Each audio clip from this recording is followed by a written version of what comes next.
ஆசரிப்பு கூடாரத்தை உங்களை பற்றி பார்த்தோம். இந்த வாரம் ஆசரிப்பு கூடாரத்தை மாசரை பற்றி பார்க்க போகிறோம். ஆசரிப்பு கூடாரத்துக்கு ஒரே ஒரு மாசம் தான் உண்டு. 4 திசையிலிருந்தும் வருகிறவர்களுக்கும் அந்த ஒரே ஒரு மாசம் தான் உண்டு. அது இறுக்கமும் நெருக்கமான வாசல்.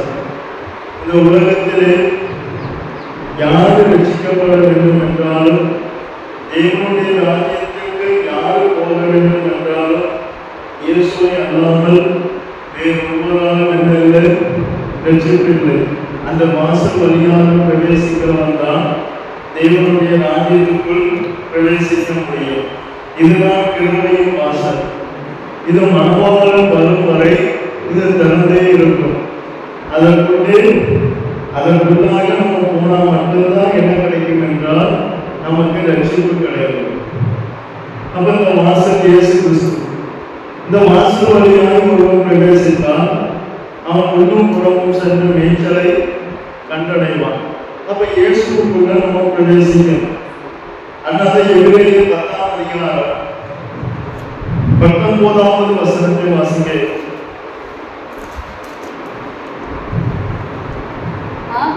ஆகையால் சகோதரரே, நாம் பரிசுத்த ஸ்தலத்தில் பிரவேசிப்பதற்கு இயேசுவானவர் தமது மாம்சமாகிய திரையின் வழியாய் புதிதும் ஜீவனுமான மார்க்கத்தை நமக்கு உண்டு பண்ணுகிறபடியால் இயேசு நமக்காக திறந்தது ஒரு மதம் அல்ல, ஒரு மார்க்கம். இந்த மார்க்கத்தின் வழியாய் போனாதான், இந்த வழியின் வழியாக போனாதான் நமக்கு ரட்சிப்பு வரும். இந்த மார்க்கத்தின் வழியாய் பிரவேசிக்கிறவனுக்கு என்ன உண்டு? ரட்சிப்பு உண்டு. இது இடுக்கமான ஒரு வழி. இந்த வழியாக தான் போயாகும். இதில் சில நஷ்டங்களை நாம் இழக்க வேண்டியது இருக்கும். அதனால்தான் பவுல் சொன்னார், லாபமாய் இருந்த அனைத்தையும் நஷ்டம் என்று எண்ணினேன், குப்பையுமாக எண்ணுகிறேன். இந்த தேவனுடைய ராஜ்யத்தை சுதந்திரித்துக் கொள்வதற்கு நாம் சில காரியங்களை நஷ்டம் என்று என்ன செய்ய வேண்டும்? எண்ண வேண்டும். இப்போது இந்த வாசலிலே ஒரு திரைச்சிலை தொங்க விடப்பட்டிருக்கு. இந்த திரைச்சிலையானது 4 வித நூல்களால் தொங்க விடப்பட்டிருக்கு. இந்த திரைச்சிலையில் எத்தனை வித நூல் உண்டு? 4 வித நூல். ஒன்று இளநீல நூல், 2 இரத்தாம்பர நூல். 25ஆம் அதிகாரம் 4ஆம் வசனம்.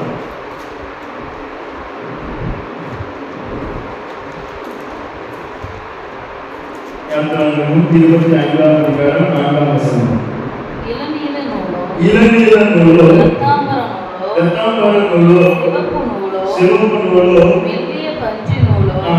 திருத்த மெல்லிய பஞ்சு நூலோ. அப்போ முதலாவது இளநீல நூல், 2வது இரத்தாம்பர நூல், 3வது சிவப்பு நூல், 4வது திருத்த மெல்லிய பஞ்சு நூல். இந்த 4 விதமான குணாதிசயங்களை காட்டுகிறது.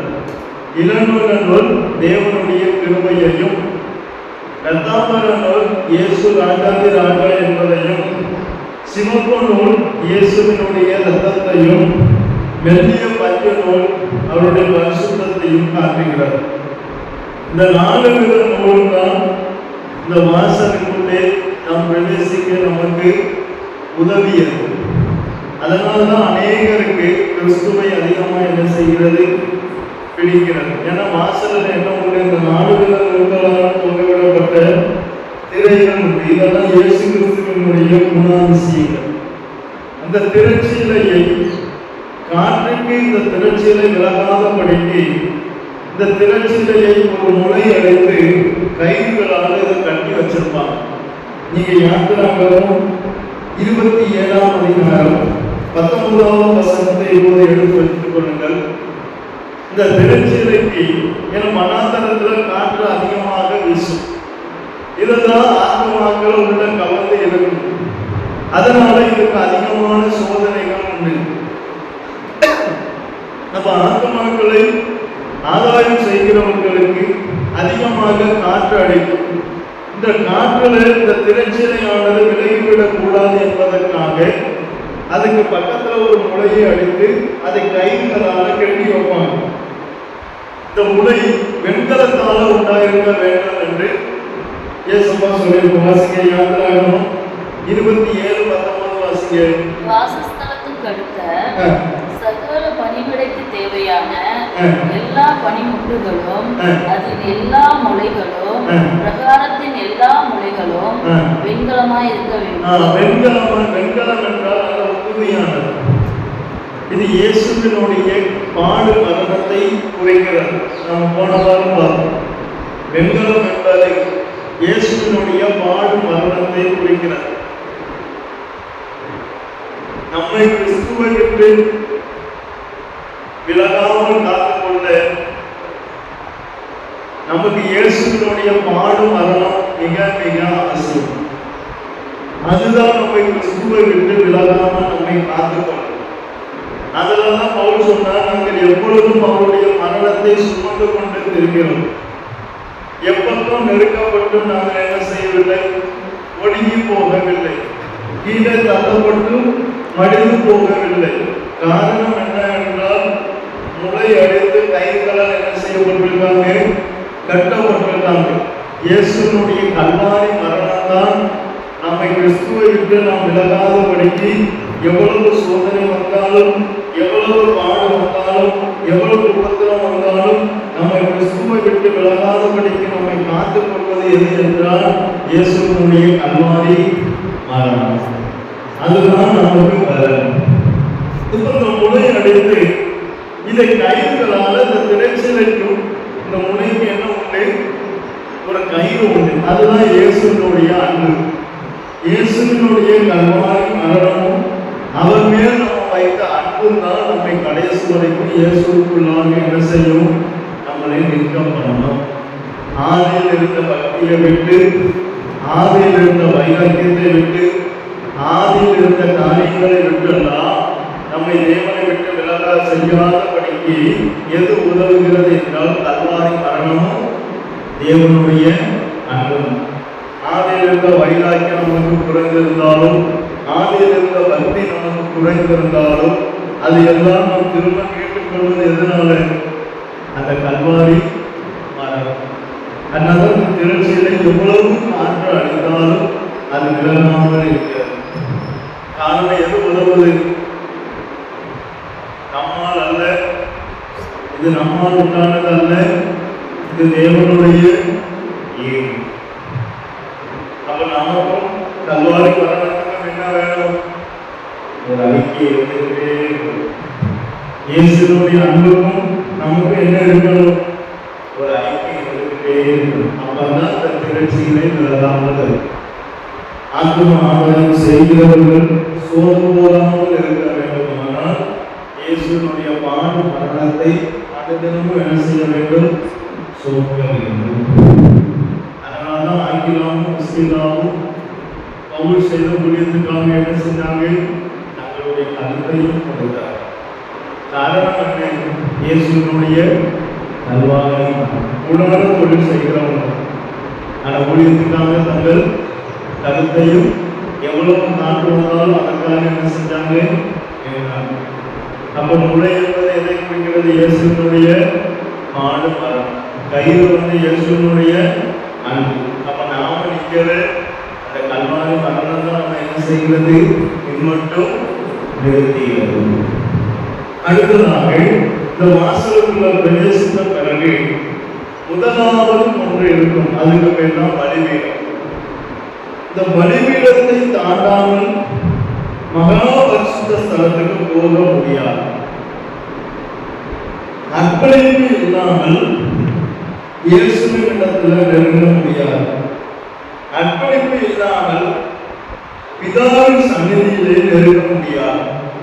அதனால்தான் 1 கொரிந்தியர் 15ஆம் அதிகாரம் 50வது வசனத்தை வாசிங்க.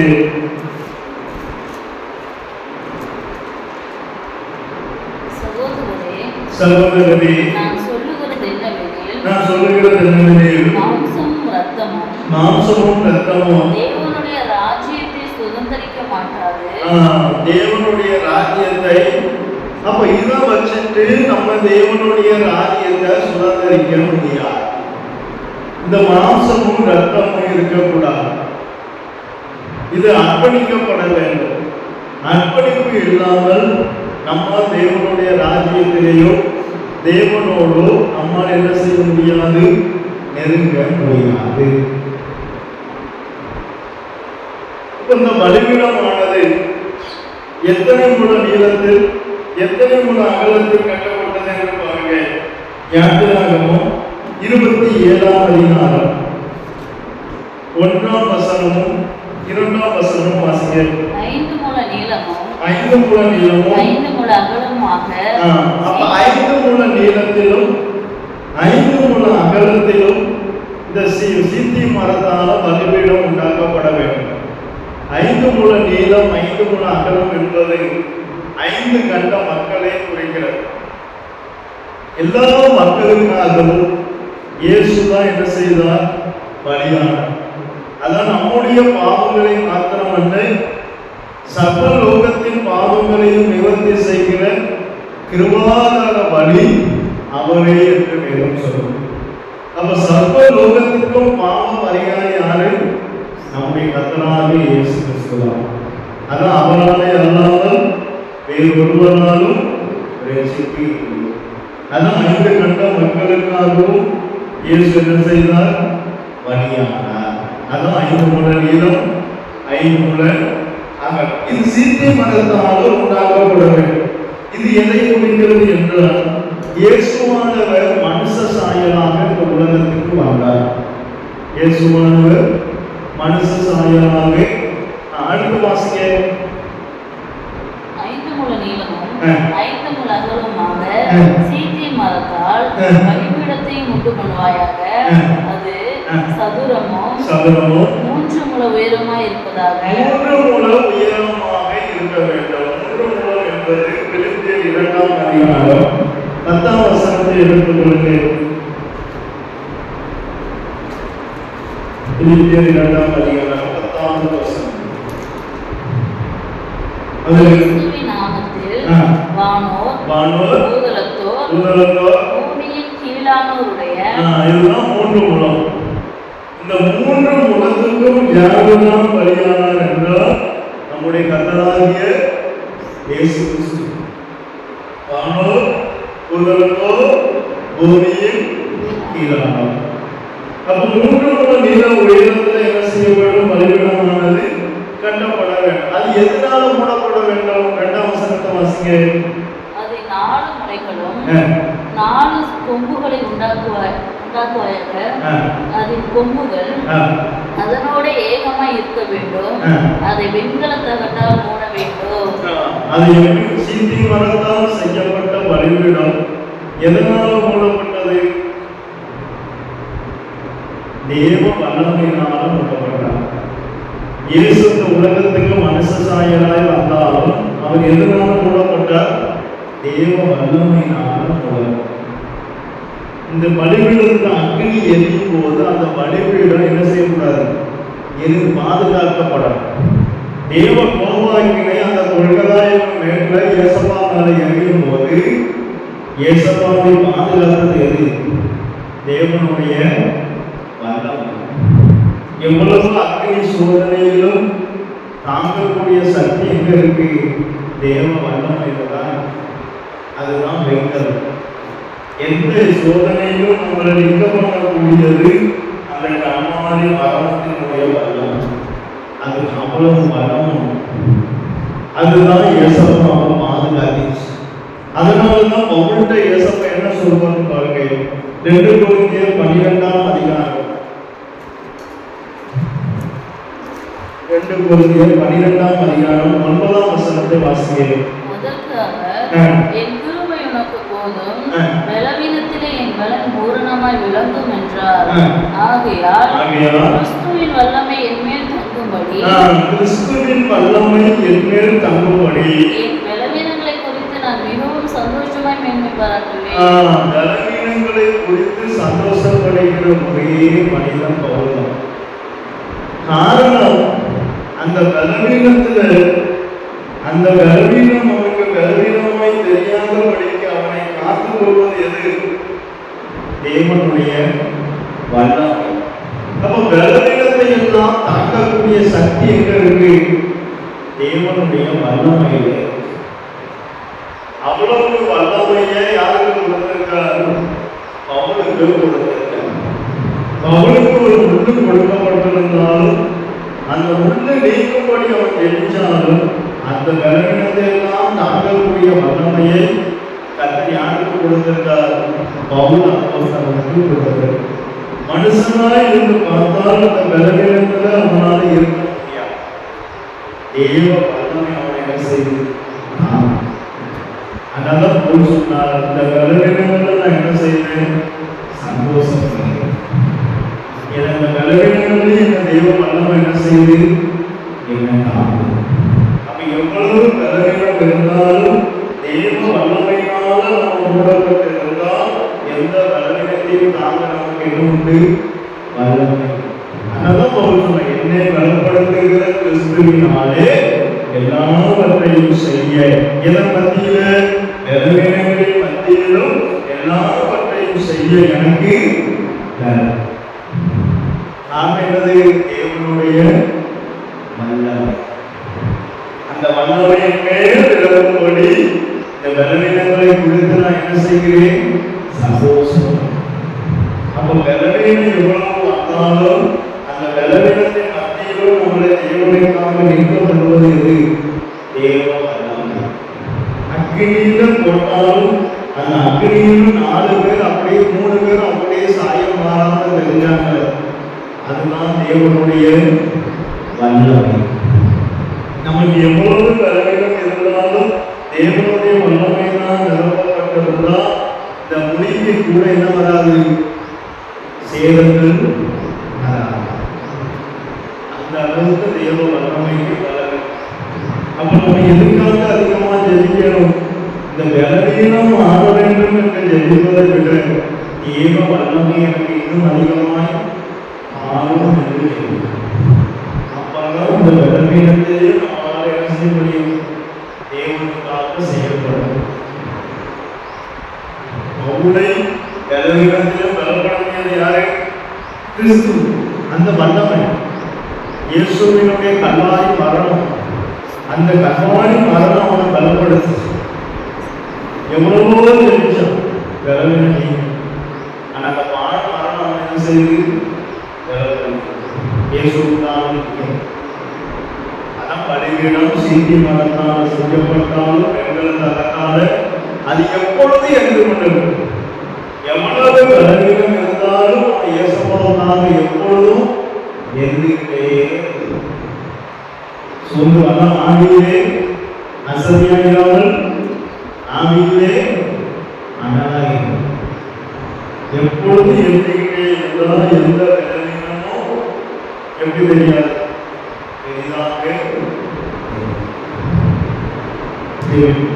நல்ல தினாவே உம்மை துதிக்கிறோம் கர்த்தாவே. இரண்டுமே தப்பினாலே எங்களை உம்முடைய சன்னதியில் கூட்டி சென்று தலைவர்களாய் உம்மை ஸ்தோத்திரம். யாருக்குமே கிடைக்காத வாக்கியங்களை உம்மிடத்திலிருந்து கற்றுக்கொள்ள எங்களுக்கு கிருபை தந்தீரே. அதற்காக உம்மை ஸ்தோத்திரம். ஒவ்வொருவரை நீர் ஆசீர்வதி. உம்முடைய நாமம் மாத்திரம் எங்களுக்கு இயேசுவின் நாமத்தினால் ஜெபிக்கிறோம் ஜீவனுள்ள நல்ல பிதாவே. ஆமென். என் ஆத்துமாவே கர்த்தரை ஸ்தோத்திரி, என் முழுவதுமே பரிசுத்த நாமத்தை ஸ்தோத்திரி. என் ஆத்துமாவே கர்த்தரை ஸ்தோத்திரி, கர்த்தர் செய்த சகல உபகாரங்களை மறவாதே. ஆமென். கர்த்தராகிய இயேசு கிறிஸ்துவினுடைய கிருபை, பிதாவாகிய தேவனுடைய அன்பு, பரிசுத்த ஆவியானவருடைய ஐக்கியம் இன்னும் என்றும் எப்போதும் அவர் வருகை